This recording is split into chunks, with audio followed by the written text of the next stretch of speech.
আসসালামু আলাইকুম guys. So আজকের ব্লগে আমি দেখাবো নিউ ইয়র্ক সিটির most viral hot chocolate seasonal drink spot. So কাজে ওই কোরিয়ান ফ্রাইড চিকেন খাওয়ার পরে অনেক লেজি লাগতেছিল আর ভালো লাগতেছিল না। সো ডিসাইড করলাম আমার ফ্রেন্ডকে ফোন দিয়ে আমরা ম্যানহাটনে দেখা করি অ্যান্ড ম্যানহাটন পুরা ঘুরি।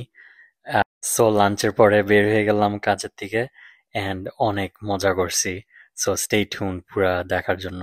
সো রিভিউটা শুরু করি আগে যেটা হট চকলেট স্পটটা দিয়েই।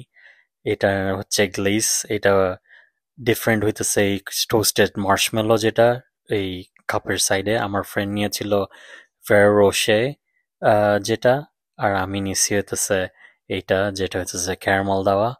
অনেক মজা ছিল। ইউজুয়ালি লাইক আমি এরকম হাইপ জায়গাগুলো পছন্দ করি না, বাট 30 মিনিট ওয়েট ছিল লাইনে on a weekday too. And আমি বুঝলাম এখন যে মানুষ কেন লাইন ধরে দাঁড়ায় ছিল এটার জন্য। অ্যাকচুয়ালি অনেক মজা। এখানে দেখতেছেন যে রকফেলারের যেটা ফেমাস ট্রি ওইটা কিছুদিন পরে আসবে। এটার দাম অনেক ছিল অ্যাকচুয়ালি, বাট খাওয়া মজা।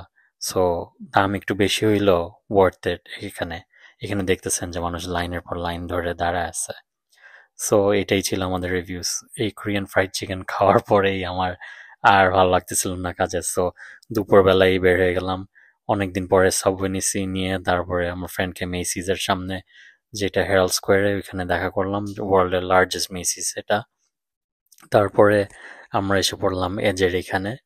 অ্যান্ড এজটা যে এত সুন্দর, এত ফিউচারিস্টিক, বছরের পর বছর বন্ধ ছিল আর এখন এটা খুলে দিছে। সো আমার কখনো যাওয়া হয় নাই, বিজি থাকি, উইকেন্ডেও এখানে যাওয়া হয় না। সো উইকডেজে তেমন মানুষ ছিল না। এটা নিয়ে আমি আরেকটা ভ্লগ করব। এটা মাস্ট ওয়াচ একটা জায়গা, এত ফিউচারিস্টিক। এটা হচ্ছে মেসিজের যে আউটসাইডে সিজনাল হলিডে জন্য ডেকোর করে, এগুলা অনেক সুন্দর ছিল। এখানে ওইটার পাশে একটা ফুড মার্কেট খুলছে ওইটা এখানে। তারপরে আমরা গেলাম টাইম স্কোয়ারে, আর ওইটার পরে হার্শি স্টোর যেটা টাইম স্কোয়ারে, ওইখানে তো মাস্ট চাইতেই হবে। এত সুন্দর, এত মজার স্টোর এটা। তারপরে রেডিও সিটিতে এখানে আপনারা ছবি তুলতে পারবেন। অনেক সুন্দর একটা জায়গা। তারপরে গেলাম ব্রায়ান পার্ক যেটা হইতেছে সবচেয়ে মোস্ট ভাইরাল ফুডের জায়গা হলিডে সিজনে। ওভার প্রাইসড, বাট মানুষের লাইনের পর লাইন মানুষ যায়। অনেক মানুষ কষ্ট করে আসে নিউ ইয়র্কে এই টাইমে, ওদের লাইফ সেভিংস করে। সো বুঝি যে কেন যায়।